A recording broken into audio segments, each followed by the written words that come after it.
안데스우고 강제 북송 잔혹한 정권, 국민에게 웃음을 선사하는 청와대.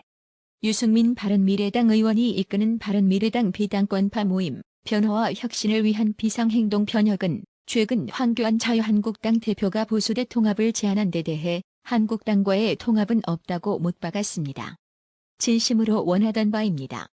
어차피 바른미래당의 운명은 총선과 함께 사라질 것입니다. 극단적으로 좌우파가 대립하는 대한민국 정치 구도에서 중도가 자리 잡기는 매우 힘들기 때문입니다. 소위 말하는 중도층은 선명한 정치 철학 없이 그저 좌파 우파의 정치적 메뉴에 따라 선택하는 철새 유형이라고 보시면 됩니다. 당장 유승민 소식을 전하는 기사에 달린 댓글 반응을 살펴보면 너네 좌파들은 민주당에 가서 붙어 히읗 전라도 이중대인데 뭔 한국당이랑 통합 같은 소리 하네 크크크크. 자유한국당 하나 빼고 솔직히 민주당 하위 전라 2중, 3중, 4중대들이잖아 크크크크크. 실제로 구성원도 다 XXX 사람들이라며 정치 지형의 정체성을 의심하는 글들이 많았습니다. 요즘 청와대 사람들이 국민을 웃기고 자빠졌습니다.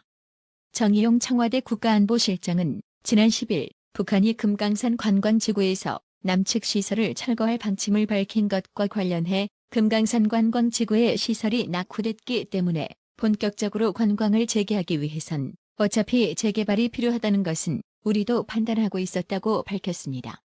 어느 날 갑자기 김정은이에게 너저분한 남측 시설을 철거하라는 말을 듣고 고작 생각해낸 답이 국민들을 멍 때리게 만드는 삶은 소대가리가 앙천대소할 궤변을 늘어놓았습니다.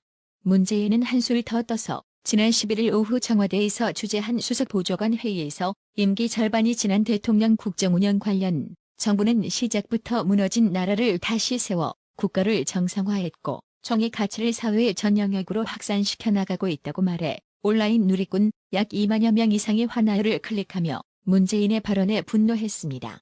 특히 중앙일보에 문재인 무너진 나라 다시 세웠다. 다른 의견에도 귀 기울이겠다라는 동일한 내용의 기사에 달린 댓글 반응을 살펴보면 PS78은 연개소문, 연이어 개소리만 하는 문재인이라 했고 WHSR은 동문서답, 문재인이 동쪽을 가리키면 서쪽이 답이다라 했으며 저스트는 문단무용, 문재양의 답 없는 무식함은 용서가 안 된다라 했고 WHSR은 세일러문, 나라 팔아먹는 문재인이라 조소했습니다.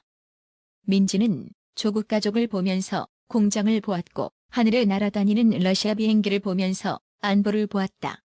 대학생들이 대사관 담타는 걸 보면서 외교를 보았고 아침에 교통정리하시는 노인들을 보면서 일자리 창출을 보았다.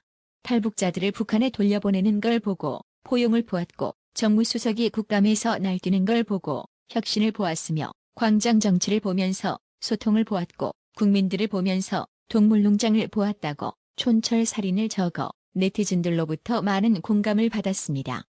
심상정 정의당 대표가 1억 5,100만 원에 달하는 국회의원 세비를 30%가량 삭감해야 한다고 주장했습니다. 다른 사람이 이런 주장을 하면 진정성을 느낄 수 있겠는데 불과 얼마 전까지만 해도 현행 국회의원 300명에서 10%를 늘리자고 주장한 심상정이어서 진정성은커녕 다음에 무슨 개수작을 부리려는지 그냥 꼼수로 읽혀집니다. 설령 심상정 주장대로 우선 국회의원 세비를 삭감한다 해도 다음에 국회의원들은 야합해서 세비 인상을 언제든지 할 수 있기 때문이죠. 이런 심상정 주장에 대해 한 네티즌은 연봉 삭감 이전에 국회의원 수 30% 줄여봐라. 연봉은 매년 슬쩍 오를 때 아무 소리도 안 하다가 선거 때가 다가오니까 떠드냐? 심상정 씨에게 더 이상 속지 않는다고 일침을 날렸습니다. 조국의 배우자 정경심 동양대 교수가 11일 구속 상태로 재판에 넘겨졌습니다. 2차 기소에서 사기 등 3가지 혐의가 추가되면서 정경심 교수의 재판에서 다투게 될 혐의는 총 15가지가 되었습니다. 특히 주목할 부분은 정경심 교수가 2017년 7월에서 2019년 9월 공직자윤리법상 재산등록 의무 및 백지 신탁 의무를 회피할 목적으로 3명의 차명 계좌 6개를 이용해 총 790회에 걸쳐 입출금을 하는 등 금융거래를 한 데 대해서는 금융실명법 위반 혐의가 적용됐습니다. 정경심 교수가 딸 입시 부정에 실종 허위 서류 경력 등 총 15개 혐의로 재판에 넘겨졌다는 소식에 한 네티즌은 정경심을 보면 처녀들의 피로 목욕을 한 희대의 양녀 엘리자베스 바토리가 생각이 난다. 수많은 젊은이들의 기회와 공장을 짓밟은 범죄 행위는 사실 악녀 바토리보다 더 심각한 범죄라 생각한다라고 일침을 가했습니다. 검찰은 정경심 교수를 재판에 넘기면서 딸과 동생도 각각 입시비리와 사모펀드 관련 혐의 공범으로 적시했습니다. 조국이는 이름은 등장하지만 공범으로 기재되지는 않은 것으로 알려졌습니다.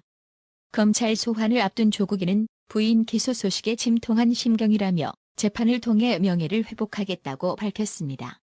안대 쓰고 무작정 끌려왔는데 안대를 벗어보니 판문점, 눈앞에는 북한군. 11일 온라인 누리꾼들이 가장 분노한 너무나 잔인함이 느껴지는 북한 선언 북송 과정 소식입니다. 북한 주민 22살 오모씨와 23살 김모씨 2명은 지난 7일 모처의 중앙합동조사본부에서 안대를 쓰고 포박된 채 차에 태워져 판문점 차유의 집으로 직행했습니다. 이들이 강제 북송 사실을 알게 되면 차에 등 돌발 행동을 할 수 있어 목적지를 말해주지 않았고 경찰 특공대가 차량을 에스코트한 것으로 알려졌습니다. 북한 주민들의 저항에 대비해 입에 물릴 재갈도 준비했다고 합니다. 북한 주민 2명은 판문점 차유의 집 군사분계선에 도달해 안대를 벗고 나서야 자신들이 북한으로 추방된다는 사실을 알게 된 것으로 전해졌습니다. 송하는 오씨가 먼저 군사분계선에서 북한군에 인계된 뒤 대기실에 격리돼 있던 김씨가 뒤이어 넘겨지는 식으로 진행됐습니다. 안대를 벗은 오씨는 분계선 건너편에 북한군 3명이 서 있는 걸 보고 털썩 주저앉은 것으로 알려졌습니다. 뒤이어 나온 김씨는 북한군을 보자 역시 허탈해하며 군사분계선을 넘었다고 합니다. 이처럼 속전속결 작전하듯 치러진 문재인 좌파 정권의 강제 북송에 세계도 놀랐다고 합니다. 한미 18개 북한 인권 시민단체는 문명국의 기본 양식과 보편적 인권 기준을 저버린 것이라며 비판했습니다. 데이비드 알턴 영국 상원의원 역시 3만여 탈북민에게 많은 두려움을 상기시켰다며 북한 주민 강제 북송은 확실한 죽음으로 보내는 행위라고 지적했습니다. 김현철 장관은 지난 8일 오후 국회 예산결산특별위원회 전체회의에서 북한으로 추방한 북한 주민들이 귀순 의사를 표시했느냐는 더불어민주당 김현권 의원의 질의에 북측으로 추방된 북한 주민 2명의 신문 과정에서 죽더라도 북한으로 돌아가겠다는 진술도 분명히 했다고 말했습니다. 구독자님들, 김현철 장관의 주장이 이번 북송 과정을 보면 설득력 있게 들리시나요? 이번 사건은 반드시 진상규명해야 할 심각한 인권유린 행위입니다. 북한 오징어잡이 배에서 동료 선원 16명을 살해하고 남한에 귀순 의사를 밝힌 북한 주민 2명에 대한 7일 강제 북송은 관할 기관인 통일부와 국가정보원이 자체 의견을 내지 않아 국가안보실이 직권으로 결정한 것으로 알려졌습니다. 북한 주민 2명은 판문점에 도착할 때까지도 자신들이 북송될 거란 사실을 몰랐던 것으로 전해지면서 이들을 납포한 지 닷새 만에 추방한 정부 결정을 둘러싼 의혹이 증폭되고 있습니다. 정부 소식통은 10일 동아일보와의 통화에서 북한 주민 2명의 강제 북송은 통일부와 국정원이 북송 관련 의견을 내길 주저하자 안보실이 직권으로 결정했다며 6월 강원 삼척항으로 입항한 북한 목선 사건 당시 북한인 2명을 사흘 만에 북송해 여론의 문매를 맞은 걸 의식한 통일부와 국정원이 몸을 사린 것이라고 주장했습니다. 북한 주민 강제 북송과 관련하여 김진태 의원은 자신의 페이스북을 통해 페스카마호 사건을 아시나요? 페스카마호는 294톤급 참치잡이 원양어선이다.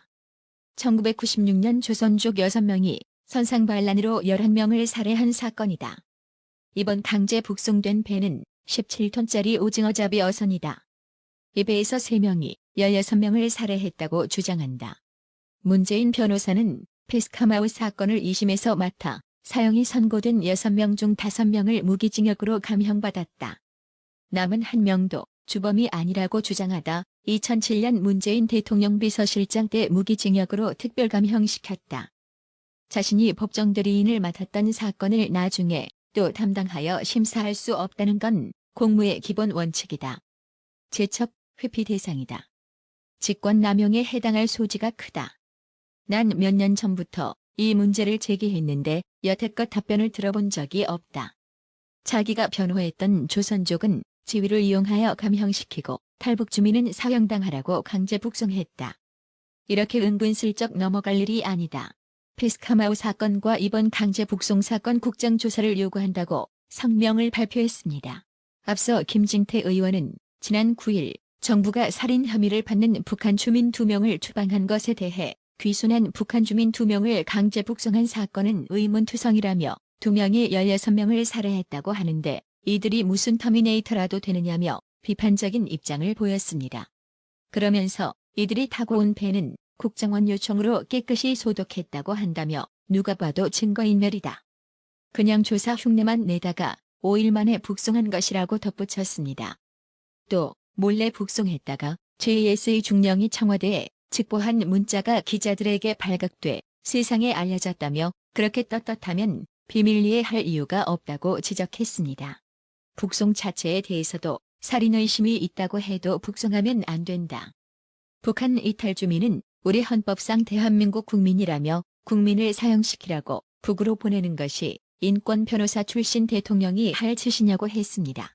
이어 그동안 이런 식으로 비밀리에 북송한 탈북 주민이 얼마나 되는지 청와대는 밝혀야 한다며 이번 탈북 주민은 북송을 거부했다는데 국정원에서 조사받은 영상을 공개하라고 주장했습니다. 박동영님, 구독료 후원 정말 감사합니다. 나라의 TV는 보다 더 양질의 컨텐츠를 생산하기 위해 자발적 구독료를 후원 형식으로 받고 있으니 많은 성원 부탁드립니다. 시청해주셔서 감사합니다.